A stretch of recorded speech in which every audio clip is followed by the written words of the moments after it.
Hello, lovely friends. Welcome back to my channel, or if it's your very first time here, welcome on in. I am back, of course, with another monthly plan with me, but this one is a little bit more special than the rest because it's the first monthly plan with me of the spooky season. I don't know about you, but once August hits, it is all systems go for Code Orange. We are going to Home Goods this weekend. We are going to Michael's. And we're gonna see what's out there because I'm feeling it. The vibes are here. It rained for like 10 minutes yesterday and it was the best feeling in the world because it's been so incredibly warm. That just won't do. It needs to be gloomy and rainy and all the cozy, spooky vibes, but for now, I will just live vicariously through my bullet journal. Speaking of, I was a little bit lost on what theme to choose for August. I just knew that I wanted to return to my comfort zone, my color palette, because for the past 3 months, May, June, and July have all been extremely different from what I normally do. And I felt like that was a really great way for me to kind of nip any sort of art block in the butt, but also just to, you know, try new things and to expand my horizons and then not be so set on doing a singular color palette every single month. But I miss it. I miss the neutrals, the greens. So that's why for this month, I finally decided to return to my favorite colors to use with a witchy, cozy apothecary theme.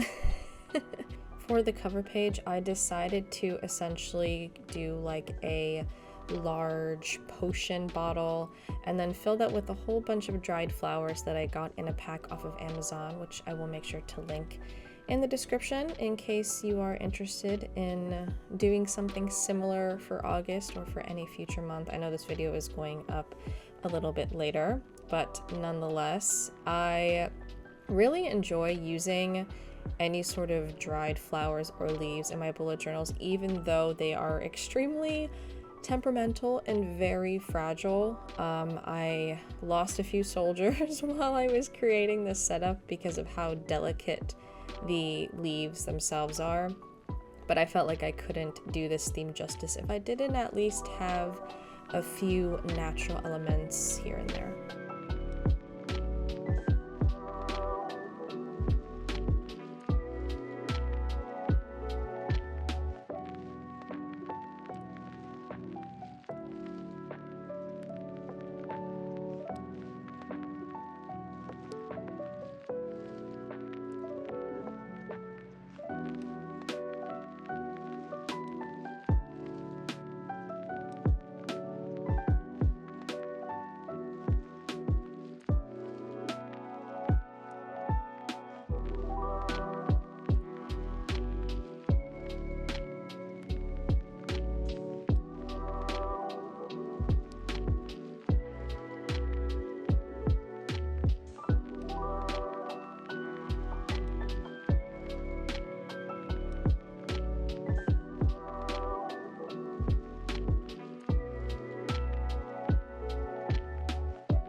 To finish off the potion bottle, I just go in with my Muji pen in the size 0.5 to add in a few dimension lines here and there just to kind of make it look like glass and not craft paper, which I think is, you know, you could obviously tell. And then I went in with an August sticker from Serica Studio just to kind of add that label-esque to the bottle. And that is pretty much it for the bottle itself. I do go back and add a few more details to the cover page, but the bottle itself is all done. And what I was envisioning in my head for the cover page is how it ended up turning out. And that's, it's always nice when that happens. I've mentioned this before, but I don't really plan my bullet journal setups for the month. I pretty much just have an idea of like what I want to do for the theme, obviously, and I kind of gather any of the supplies that I think I'm going to use, but I don't really sit down and kind of like storyboard every single page. It is very off the cuff, very what I'm feeling in the moment, which is why my bullet journal setups end up taking a lot longer, because I don't do said planning, but I kind of just enjoy the spontaneity of it. So yeah, I'm really glad that it turned out how I was hoping it would. Moving on to the adjacent page, there is pretty much no functionality for this page, to be honest. It's kind of just there to look pretty, and I really haven't had the time to sit down and journal a lot, so I kind of just got lost in the moment, and I just wanted to create a page that looked nice with the theme. And I also managed to find quite a lot of photos that I really enjoyed for this theme as well. So yeah, this is kind of just a page that's there to look nice.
finishing up this initial spread with a few bits of washi tape and stickers, and these pages are all done.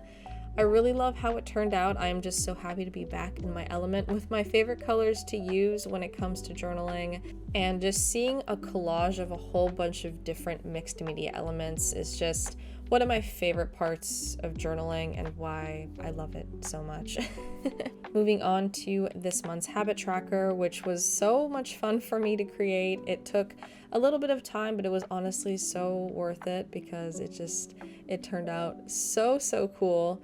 Another huge inspiration for this monthly setup, besides the colors themselves, is actually this little storage cabinet that sits on my desk. It has 9 drawers and it houses a whole bunch of washi tape and stamps and just countless amounts of stationery that I end up normally gravitating towards on a daily basis. I'll make sure to insert a picture here so you know exactly what I'm talking about, but if you've been following my content for a while, you probably would have seen it in at least a photo or two, or even in my videos as well. It is one of my favorite pieces that I've ever gotten, just for looks and for storage in general. This one specifically that I got is actually from Amazon, and Amazon, weirdly enough, has a lot of different versions of this. Like there's a 3-drawer one, I think there's one that's a little bit bigger than mine as well, but the little unit itself is essentially meant to be a mini replica of the drawers that you would find in apothecary shops that would house like herbs and medicine, potions, you know. I'll let your imagination run wild with that one, but I thought it would be a really cool idea to use that as inspiration for my habit tracker. So I cut out a few pieces of craft paper and then drew on the label that each of the drawers have, and then I cut out calendars that I made myself to kind of fit the space allotted by these craft papers.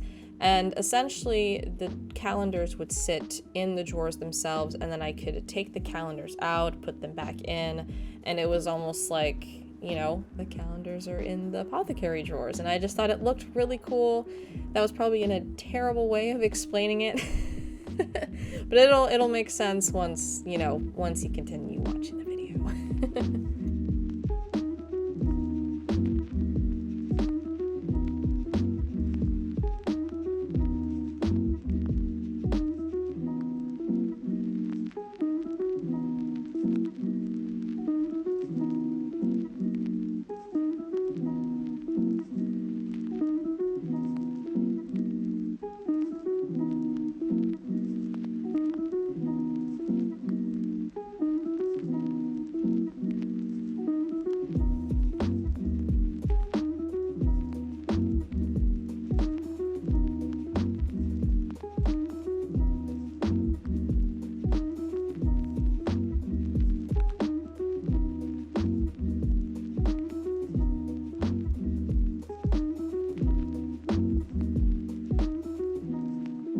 With that first side of the drawers done, I decided to do the other side off camera because you don't really need to see the exact same thing over again.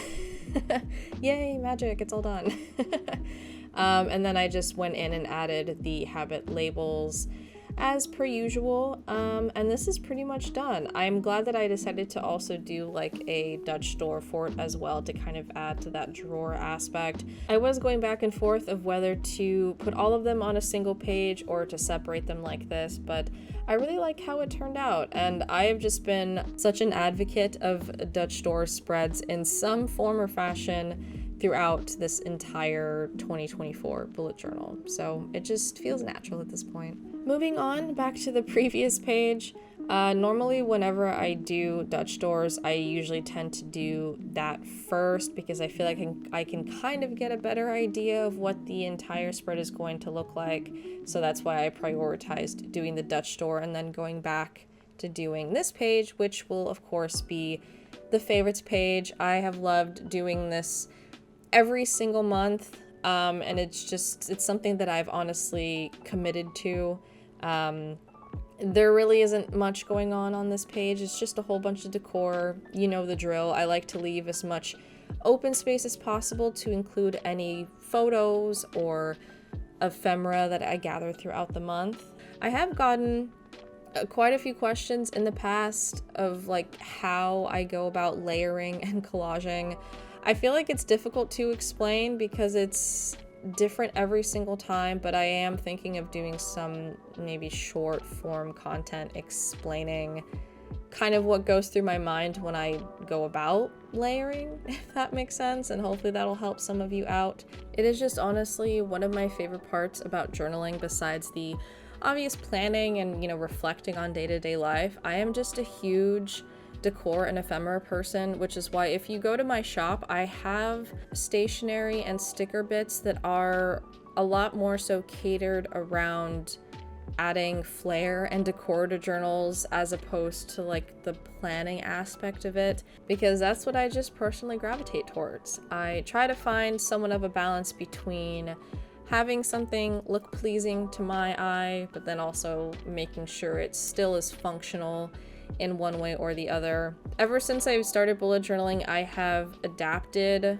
my journals to really fit my lifestyle, which is why I don't do weekly spreads. It's why I don't do maybe a lot of like the usual monthly spreads that you tend to see on social media, but that's just the beauty of having your own planner or your own journal, is that it could just be totally catered to your day-to-day, and it can be as simple as you want or as extravagant as you want, because at the end of the day, at least for me, I want to spend time creating something that I know I am going to 100% use. And it's okay if along the way I start growing out of, you know, either like a spread or a way of journaling. Like I used to do full-on calendars every single month, but I stopped doing that because I just didn't find the need to do it anymore. But yeah, I think over the years, that's why journaling has just honestly become my favorite creative outlet. There is just endless possibilities when it comes to doing it, and it feels great being able to both be productive and creative at the exact same time.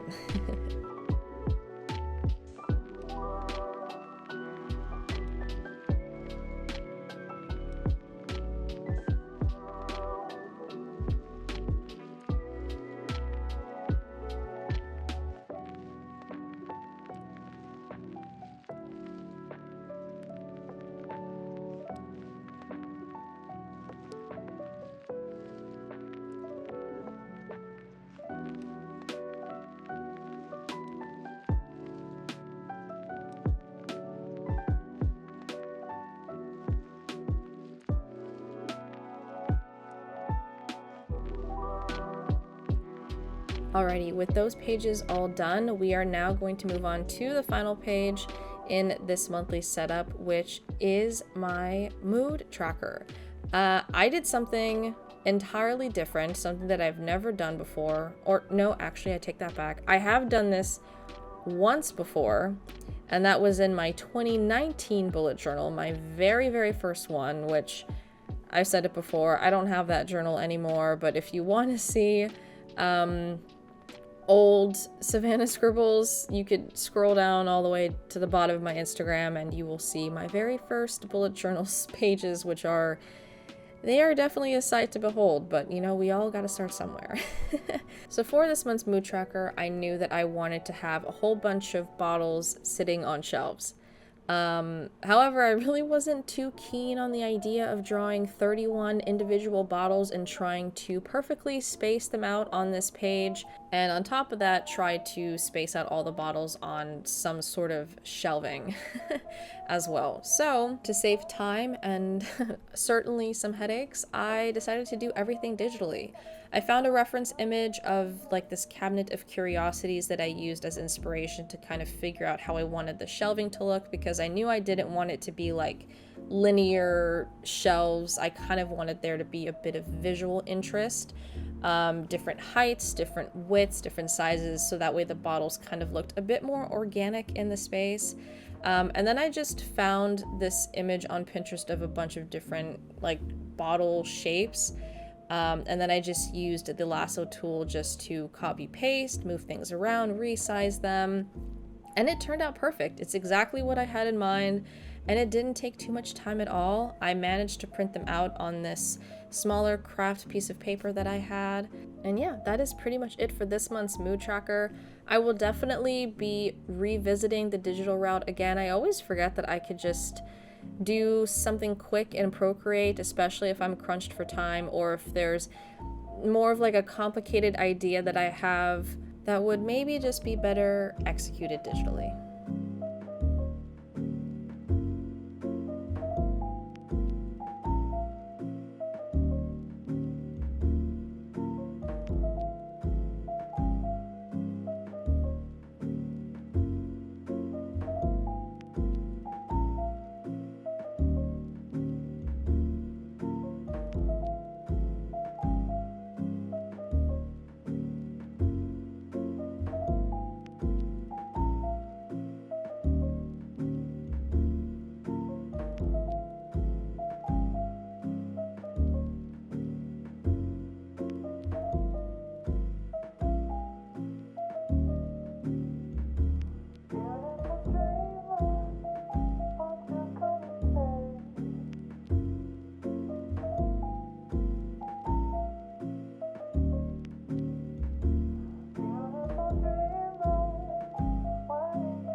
Alrighty friends, as per usual, it is time for the final flip through of my August monthly setup inspired by Cozy Witchy Apothecary. I really hope you enjoyed this little brief introduction into spooky season.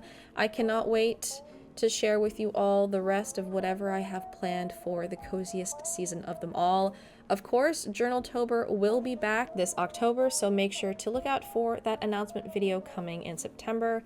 If you would like any extra bullet journal inspiration, feel free to check out my socials. And if you would like a 3-page monthly journaling kit inspired by this cozy apothecary theme, make sure to check out my Patreon. Thank you so much for watching, everyone, and I will see you in the next one. Bye!